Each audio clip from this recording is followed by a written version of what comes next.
Olá, meus irmãos, graça e paz, que é o pastor Pedro Soares. Meu muito obrigado a você pelo carinho da companhia. Eu quero hoje fazer com você um resumo de tudo que nós falamos sobre o Pai Nosso. Nós abordamos o Pai Nosso em 7 pequenas reflexões e hoje eu quero compartilhar com você um resumo mais amplo, né? Vamos fazer uma abordagem maior sobre o Pai Nosso. Muita gente pensa que Jesus ensinou o Pai Nosso como se fosse uma oração para ser repetida várias vezes. Na verdade, quando Jesus fala para os discípulos sobre o Pai Nosso, Mateus capítulo 6, aí a partir do versículo 9, por aí, ele fala justamente dizendo, olha, não useis de vãs repetições, como os gentios que pensam que por muito falar que serão ouvidos. Então ele diz, olha, não usem de repetições, não fiquem repetindo isso muitas vezes, né, como se Deus fosse ouvir pela repetição. Jesus disse que o Senhor já sabe de antemão o que vamos falar. Ele diz, o Senhor já sabe o que você vai falar, mesmo antes que a palavra chegue à sua boca, chegue à sua língua, o Senhor já sabe o que você vai falar. Então ele diz o seguinte, quando fores orar, entra no teu quarto, fechando a tua porta, ore a teu pai secretamente, e seu pai que vê secretamente te recompensará publicamente. A oração do Pai Nosso também é chamada de oração de intimidade. Além de ser uma oração modelo, é uma oração de intimidade. Quando Jesus fala, entra no teu quarto e fecha a tua porta, está falando de você estar a sós com Deus. Isso não quer dizer que você só pode orar assim, no teu quarto, a sós com Deus. Não. Esse aqui é um tipo de oração que Jesus está falando, a oração onde você vai expor para Deus o que você está sentindo, o que você está vivendo. É como você chegar para o seu terapeuta, por exemplo. Eu sou terapeuta, eu sou psicólogo, então quando um paciente chega para mim, ali ele tem total confiança de falar o que ele deseja falar, o que está sentindo, talvez coisas que nunca falou para ninguém. Então ele fala para o terapeuta o que está sentindo, ele abre o seu coração, ele fala de tudo que está no seu coração e através disso, né, o terapeuta vai conduzi-lo ao processo de cura ou de mudança de mentalidade. Quando nós temos essa oração de intimidade com Deus, nós entramos no nosso quarto ou no nosso local secreto, no nosso local de oração, e nós falamos com Deus ali, onde nós falamos aquilo que nós precisamos falar. Numa oração pública, por exemplo, nem sempre você fala o que você gostaria, porque senão você vai revelar fragilidade da tua alma, talvez pecados que você cometeu, que ninguém precisa saber, porque é um pecado entre você e Deus, e Deus que vai te perdoar. Então, na oração a sós, você fala, você é você mesmo, despido de qualquer coisa, digamos assim, né? Qualquer posição, qualquer título, ali é você e Deus. Então você fala aquilo que Jesus disse. Então você entra no teu quarto, fecha a tua porta e fale com Deus secretamente. E ele então falou do Pai Nosso como oração modelo, dizendo, Pai Nosso que está nos céus. Começa por aqui, no versículo 9. Tá? Então, tanto em Mateus capítulo 6, do versículo 9 ao 13, como em Lucas capítulo 11, versículos 2 e 4, também tem a referência sobre a oração do Pai Nosso. E aqui é importante salientar que é uma oração modelo, onde você, através de tudo que foi ensinado por Jesus, você pode orar por você, pelas pessoas, não é? Você pode pedir, você pode adorar ao Senhor, você pode ter seu momento de comunhão. Mateus 6,9 diz, Pai nosso que está nos céus. Aqui é o reconhecimento de Deus como Pai. Né? Ao chamar Deus de Pai, Jesus nos ensina a nos aproximarmos dele com intimidade e confiança. Então ele diz, Pai nosso, o meu Pai que está nos céus. Isto é um tom de intimidade, de confiança. Né? Então eu aproximo a Deus, eu aproximo de Deus, sabendo que ele é meu Pai, e que Ele está sempre disposto a me atender, a me ajudar naquilo que eu preciso. Então, essa relação filial, né, Deus e nós, é algo profundamente pessoal, mas também comunitário, pois diz nosso. Né? Além dele ser o meu pai, ele também é nosso pai, reconhecendo que fazemos parte de uma família espiritual. Então, Jesus quer dizer o seguinte: olha, além dele ser teu pai, e você pode relacionar com ele nesse nível pessoal, de intimidade, relacionamento, também ele é nosso pai, no contexto amplo, né, de uma família espiritual, de uma família que teme ao Senhor, que busca a Deus. E aqui então nós temos algumas observações aqui. Ele fala que está nos céus, né? Conhecimento que nosso Pai e que está nos céus. Então, embora Deus seja o nosso Pai amoroso, cuidadoso, que cuida, que se importa, também Ele é exaltado e glorioso. Ele está nos céus. Ele habita nos céus. Isso nos lembra também a sua santidade e soberania, né? Pois Ele é santo, pois Ele é soberano, pois Ele está nos céus. Então, para você, uma reflexão sobre essa primeira parte aqui do Mateus capítulo 6, sobre o Pai Nosso. Você reconhece a paternidade de Deus na sua vida diária? Você reconhece que Deus é teu Pai e que Ele está sempre à disposição para cuidar de você e abençoar a tua vida ou te corrigir naquilo que for necessário? Como essa relação com Deus afeta a sua vida de oração? Como a questão da paternidade, a sua relação com Deus, no contexto de se relacionar com Deus como Pai, afeta na sua vida de oração, de comunhão com Ele. Também no versículo 9, Jesus fala: santificado seja o teu nome. Falamos sobre isso também nos vídeos anteriores. Santidade de Deus. Aqui Jesus está falando da santidade de Deus. Santificado é o teu nome. Então, este pedido é uma declaração de louvor e respeito pela santidade de Deus. Santificar significa separar, reverenciar, reconhecer, não é, que Deus é santo. Então, estamos reconhecendo que o nome de Deus é santo, que Ele é digno de todo louvor, de toda honra e de toda glória. Aqui também nós temos como prioridade a glória de Deus, pois Ele diz, né, santificado seja o teu nome.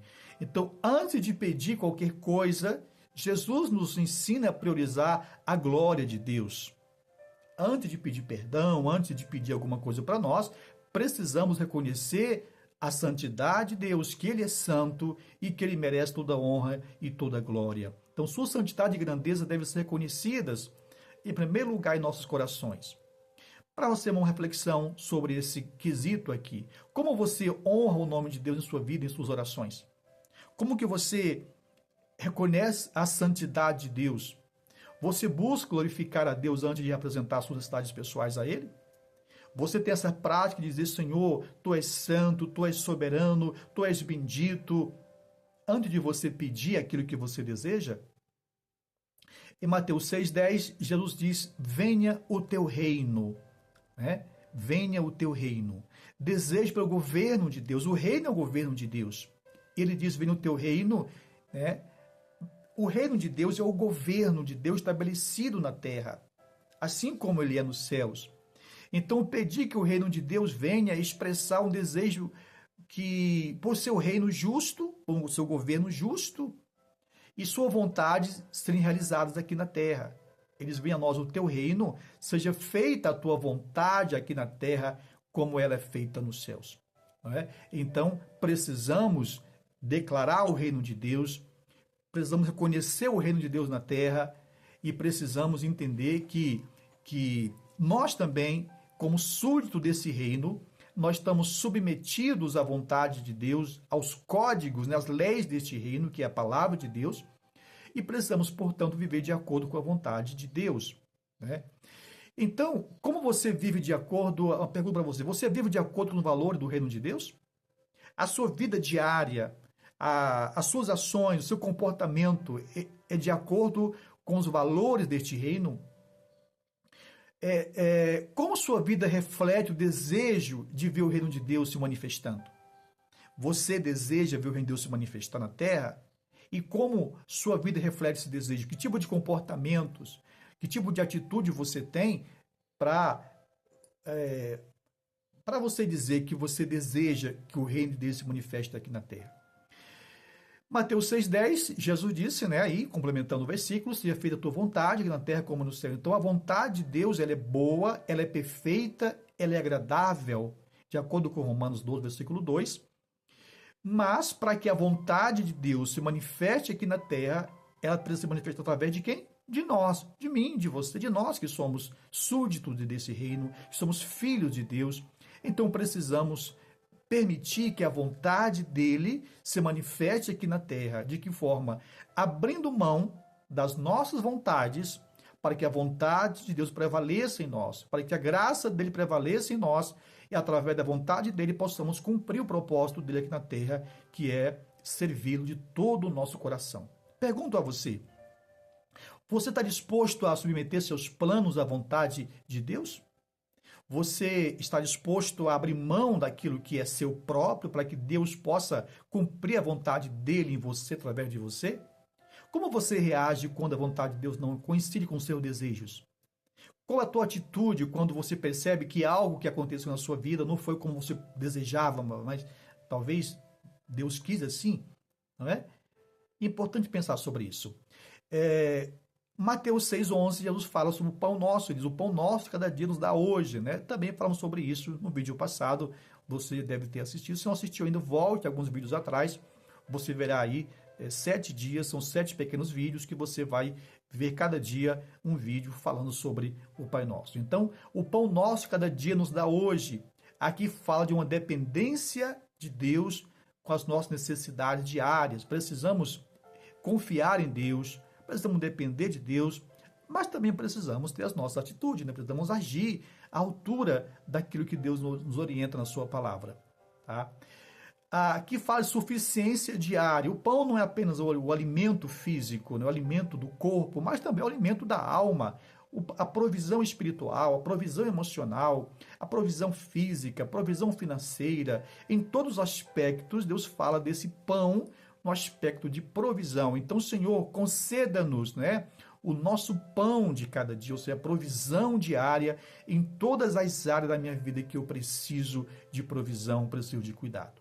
Pergunto a você, para refletir, você confia em Deus para suprir as suas necessidades diárias? Ou você vive desesperado, angustiado, né, pensando no amanhã, como se cabeça sempre no futuro, não crendo na provisão de Deus? Como você lida com medo, ansiedade sobre o futuro? Há pessoas que elas não vivem o hoje, vivem com a cabeça no amanhã, no futuro, sempre pensando no futuro e não vivem o presente momento, vivem estressadas, angustiadas, vivem no limite emocional, brigando com todo mundo, nervosa, porque estão com a cabeça sempre pensando no amanhã e nunca vivendo o momento presente. Em sexto lugar, Jesus fala sobre, aqui em Mateus 6,12, ele fala, perdoa-nos as nossas dívidas, assim como nós perdoamos os nossos devedores. Ou seja, Senhor, perdoa as minhas ofensas, assim como eu perdoo, ou assim como eu perdoei, eu perdoo aquele que me ofendeu, ou aquele que vier me ofender. Então, aqui é um pedido de perdão, onde eu peço perdão a Deus, mas também aqui é uma condição para esse perdão, quando diz, assim como eu perdoo aquele que me ofendeu. Então, eu preciso reconhecer que eu preciso perdoar para ser perdoado. Então, para você, uma reflexão sobre a questão do perdão. Você tem experimentado o perdão de Deus na sua vida? Você reconhece que o Senhor perdoa os teus pecados? A tua consciência é tranquila quanto a isso? Você tem consciência tranquila de que o Senhor já te perdoou os teus pecados, que não há mais culpa para você quanto ao pecado passado e que você vive hoje novidade de vida? Existe alguém que você precisa perdoar, seguindo o exemplo de Jesus? Alguma pessoa que você ainda não perdoou, que você o retém no teu coração com mágoa, com ressentimento, com angústia? Se sim, então libere essa pessoa, perdoe essa pessoa, assim como Cristo nos ensinou aqui, perdoar para ser perdoado. E também, por último, Mateus 6,13, ele diz, e não nos deixes cair em tentação, mas livra-nos do mal. Então, aqui é um pedido de proteção espiritual, ou seja, aqui o Senhor diz o seguinte, olha, não nos deixe cair em tentação. A tentação é espiritual, né? Então, pedimos que Deus nos proteja de tentações e do mal aqui, né? E nos livra do mal. Isso inclui tentações internas, como pecado, externas, como dificuldade da vida e ação do maligno, que vai bloquear, talvez, área da nossa vida, nos impedindo de conquistar o que nós desejamos, não é? Então, precisamos aqui de proteção espiritual e precisamos também da dependência de Deus no dia a dia, reconhecendo que por nós mesmos, que nós somos vulneráveis e que não é por nós, mas sim pela graça de Deus que Ele vem e nos protege e nos livra de todo o mal. Então, quais tentações você enfrenta regularmente? Quais tentações você tem enfrentado? E como você tem vencido as tentações ou sido vencido por elas? Não é?